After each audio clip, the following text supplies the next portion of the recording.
नमस्कार साथियों, जालोर सिरोही संसदीय लोकसभा सीट से कांग्रेस बार बार ये चुनाव क्यों आ रही है। इस सीट पर कहीं न कहीं एक प्रभाव देखने को मिलता। मोदी फैक्टर इस सीट पर काम करता है, जिससे कहीं न कहीं ये सीट अपनी अलग ही तेज गति के साथ ये भारतीय जनता पार्टी के कब्जे में लगातार ये 25 साल से बीजेपी के यहाँ से कैंडिडेट हमेशा जीत रहे, जिसमें 3 चुनाव में कहीं न कहीं देवजी पटेल पूर्व सांसद इस सीट से सांसद रह चुके 3 बार, 2009, 2017, 2019 3 चुनाव में देवजी पटेल यहाँ से चुनाव जीते थे।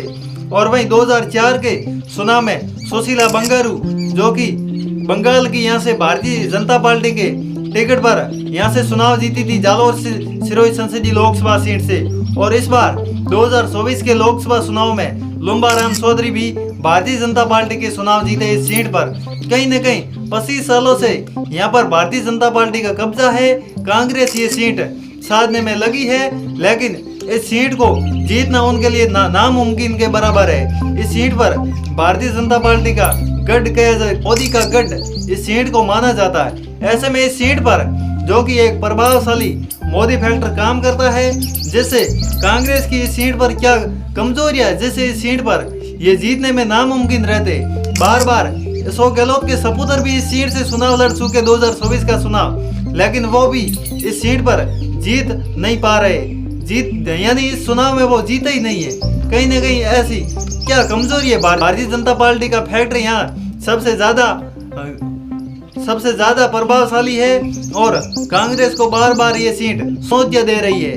यानी इस सीट पर ऐसा क्या है जैसे ये सीट जीतने में कांग्रेस को काफी समय लग चुका है। यहाँ पर गहलोत से लेकर राहुल गांधी से लेकर तमाम केंद्र के लेवल के नेता, कांग्रेस के और प्रदेश के नेता इस सीट पर अपनी नजर रखे हुए, लेकिन ये सीट उनके लिए जीतना कहीं न कहीं गड्ढे के बराबर मानी जाती है। इस सीट पर भारतीय जनता पार्टी का हमेशा कब्जा रहा है। मोदी फैक्टर इस सीट पर सबसे ज्यादा प्रभावशाली रहता है। इस सीट को कांग्रेस को जीतने में कहीं न कहीं कठिनाइयों का सामना करना पड़ा है और आगे भी अगर वो एक्टिव नहीं रहे तो करना पड़ सकता है। ये हम बता रहे हैं आपको। तो यहाँ से 2004 के चुनाव में कहीं न कहीं सुशीला बंगारू भारतीय जनता पार्टी की विजय रही थी, क्योंकि पूर्व केंद्रीय मंत्री बूटा सिंह यहाँ से चुनाव हारे थे सुशीला बंगारू के सामने 2004 का। इसके बाद 2009 में देवजी पटेल यहाँ से भारतीय जनता पार्टी के जीते थे, उनके सामने उदयलाल आंजना चुनाव हारे थे। 2017 में देवजी पटेल फिर जीते और 2019 के चुनाव में तीसरी बार देवजी पटेल यहाँ से जीते थे। रतन देवासी कांग्रेस के हारे थे। 2024 के चुनाव में यहाँ से लुम्बाराम चौधरी चुनाव जीते थे और वैभव गहलोत चुनाव हारे थे। तो इस सीट पर कांग्रेस की क्या क्या कमजोरियां, जिससे ये सीट जीतने में उनको कठिनाइयों का सामना करना पड़ रहा है। तो कांग्रेस के लिए इन चुनौतियों का सामना करना पड़ रहा है। पहली चुनौती तो उनके कार्यकर्ता एक्टिव नहीं है क्षेत्र में, और भारतीय जनता पार्टी के कार्यकर्ता ग्राम पंचायत से लेकर बूथ तक एक्टिव है। ये पहली समस्या कांग्रेस की ये है। दूसरी समस्या जो कि कांग्रेस में गुटबाजी नेताओं में देखने को मिलती है, जबकि भारतीय जनता पार्टी में गुटबाजी का कोई भी नेता नहीं देखने को मिलता है। तो दूसरी समस्या ये देखने को मिलती है।